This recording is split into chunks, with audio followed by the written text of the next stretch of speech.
आज हम समझेंगे food chain, food web and energy flows in ecosystem के बारे में।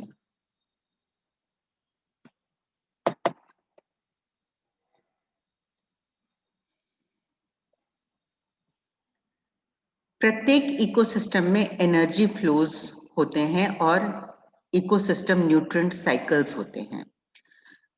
यहाँ एक बेसिक डायग्राम है इकोलॉजिकल पिरामिड का। तो इसमें हम देख सकते हैं ग्रीन प्लांट्स जो कि प्रोड्यूसर्स माने जाते हैं। ये एनवायरनमेंट से जैसे एनर्जी लेते हैं सन से और दूसरे न्यूट्रिएंट्स ग्रहण करते हैं एनवायरनमेंट से and then they are able to produce food. तो so these are green plants और ये बेस बनाते हैं पिरामिड का। उसके बाद है हर्बीवोर जिन्हें हम प्राइमरी कंज्यूमर कहते हैं। और प्राइमरी कंज्यूमर वे हैं, हर्बीवोर वे हैं जो कि हरे पादपों को भोजन के रूप में ग्रहण करते हैं। जैसे ये रैट्स हैं, ये सब अनाज खाते हैं, रैबिट्स हैं, इंसेक्ट्स हैं। Then upper in the pyramid, इससे ऊपर पिरामिड में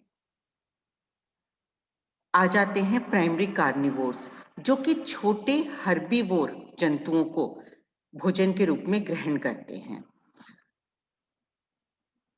तो इसके अंतर्गत स्नेक्स आ जाते हैं और उसके बाद आ जाते हैं सेकेंडरी कार्निवोर्स या टर्शरी कंज्यूमर। ये ग्रहण करते हैं प्राइमरी कार्निवोर्स को। तो जो सेकेंडरी कार्निवोर्स होते हैं वे अपेक्षाकृत बड़े होते हैं, साइज में भी जनरली ये बड़े होते हैं कार्निवोर्स, और ये एपेक्स बनाते हैं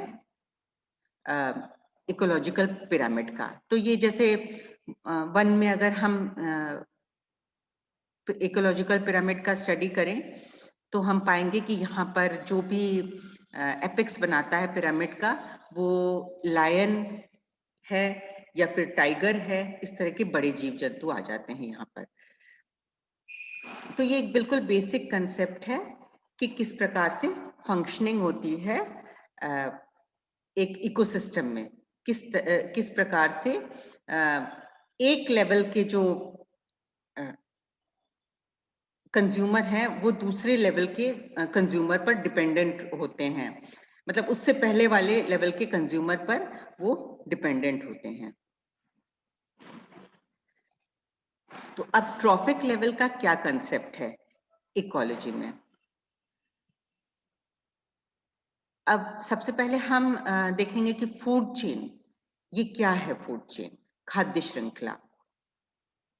तो ये खाद्य श्रृंखला, food chain refers to linear sequence of organisms through which nutrients and energy pass from primary producers to higher level consumers. Simply speaking, खाद्य श्रृंखला एक ऐसी श्रृंखला होती है जिसमें कि एक जीव जो है वो एक चेन से बन जाती है, जिसमें एक जीव दूसरे पर निर्भर है अपने भोजन के लिए। और यहाँ हमने इन टर्म्स ऑफ एनर्जी हमने डिफाइन कर रखा है फूड चेन को। तो यहाँ पर क्या है, what is it? It refers to linear sequence of organism, एक श्रृंखलाबद्ध जीवों की एक श्रृंखला है जिसके थ्रू न्यूट्रिएंट्स और एनर्जी प्राइमरी प्रोड्यूसर्स से हायर लेवल कंज्यूमर्स तक पास होते हैं। इस वाले डायग्राम में हमने यही देखा कि ये जो है प्रोड्यूसर्स हैं और यहाँ से एनर्जी का ट्रांसफर हम देख सकते हैं बहुत ही सिंपल टर्म्स में, मतलब हम समझ रहे हैं यहाँ पर किस तरह से यहाँ से एनर्जी ट्रांसफर हो रही है खाद्य श्रृंखला के प्रत्येक कड़ी के माध्यम से।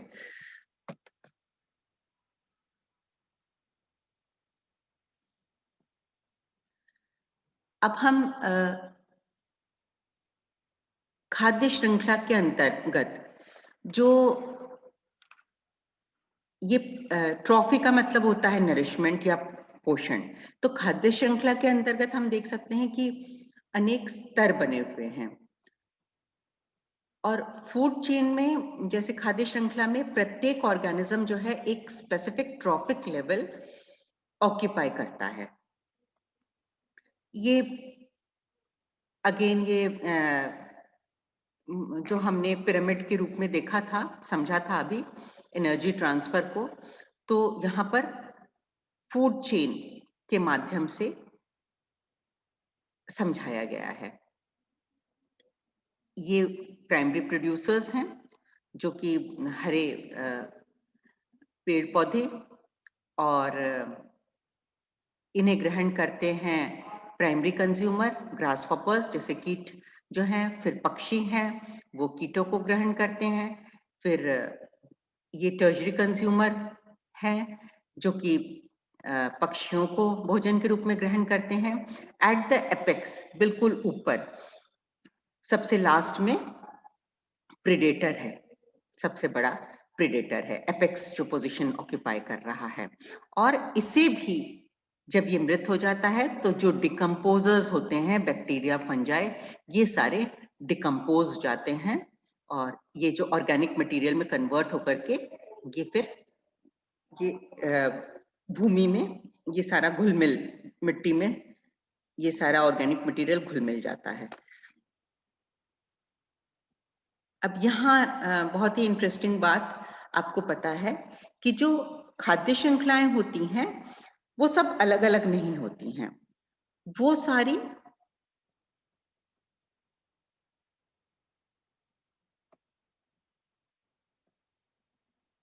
सारी एक दूसरे से कनेक्टेड होती हैं।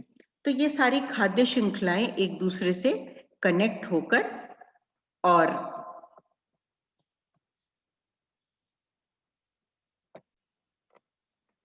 फूड वेब में अनेक खाद्य श्रृंखलाएं जुड़ जाती हैं और फूड वेब बनाती हैं।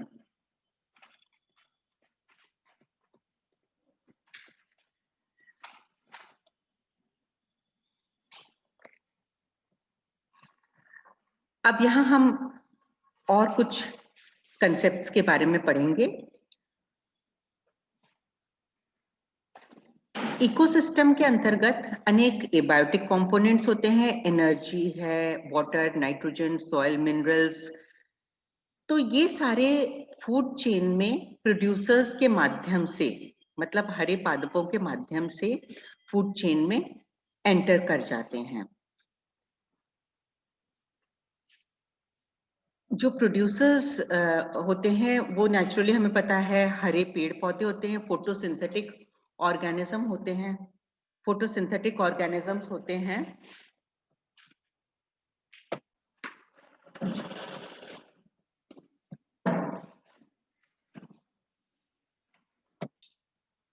फोटोसिंथेटिक ऑर्गेनिजम्स हरे पेड़ पौधे ये फूड चेन के बिल्कुल प्रारंभ में होते हैं और इन्हें हम प्राइमरी प्रोड्यूसर्स कहते हैं। प्राइमरी प्रोड्यूसर्स को प्राइमरी कंज्यूमर्स भोजन के रूप में ग्रहण कर लेते हैं। प्राइमरी कंज्यूमर्स यानी कि हर्बीवोर ऑर्गेनिज्म, हर्बीवोर मतलब शाकाहारी जीव जंतु। तो इस प्रकार से जो जैसे जैसे हम ऊपर बढ़ते चले जाते हैं ट्रॉफिक लेवल्स में, तो हम देखते हैं कि हायर लेवल जो कंज्यूमर्स होते हैं वो अपने से लोअर ट्रॉफिक लेवल वाले जीवों को भोजन के रूप में ग्रहण करते हैं और जो बिल्कुल टॉप पर आ जाता है, टॉप पर होता है फूड चेन के, उसको हम एपेक्स कंज्यूमर कहते हैं। तो एनर्जी फ्लो का एकमात्र पार्ट ही है फूड चेन। इनफैक्ट एक ही फूड चेन नहीं, हमने अभी डायग्राम में देखा कि बहुत सारे फूड चेन्स इंटर रिलेटेड होते हैं इकोसिस्टम के अंदर, और फिर हम इस पूरे नेटवर्क को हम फूड वेब कहते हैं। We call this whole network as food web. So it's a holistic and non linear, जो फूड वेब होगा वो नॉन लीनियर होगा, रेखित नहीं होगा। तो ये नॉन लीनियर ग्राफिकल रिप्रेजेंटेशन होता है प्राइमरी प्रोड्यूसर्स का, primary consumers and higher level consumers का।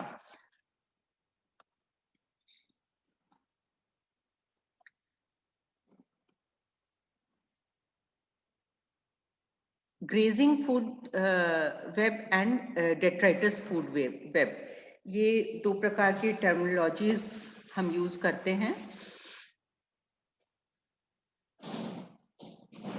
पोल्यूटेंट्स स्पेशली जो नॉन बायोडिग्रेडेबल होते हैं इकोसिस्टम में, वो अनेकों ट्रॉफिक लेवल्स के थ्रू पास करते हैं और लिविंग ऑर्गेनिजम्स द्वारा मेटाबोलाइज नहीं हो पाते हैं। तो इस प्रकार से हम देखते हैं कि इन पोल्यूटेंट्स की कंसेंट्रेशन बढ़ती जाती है as we move from lower, जैसे जैसे हम लोअर ट्रॉफिक लेवल से हायर ट्रॉफिक लेवल की तरफ जाते हैं इकोसिस्टम में। तो दो टर्म्स हैं, bioaccumulation and biomagnification, to describe the movement of such pollutants. Bioaccumulation का क्या concept है? Bioaccumulation refers to how pollutants enter the food chain and there is an increase in concentration of pollutants.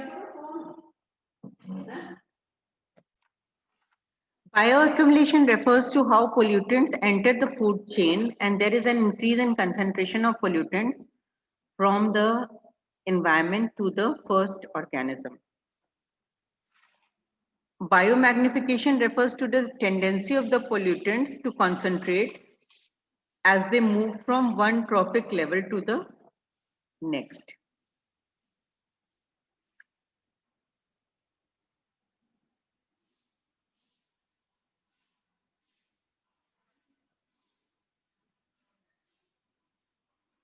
तो diagram के माध्यम से जो भी traffic levels के जो स्टेप्स होते हैं उनको हम उनको हम पिरामिड के रूप में रिप्रेजेंट कर सकते हैं और उस पिरामिड को इकोलॉजिकल पिरामिड कहते हैं।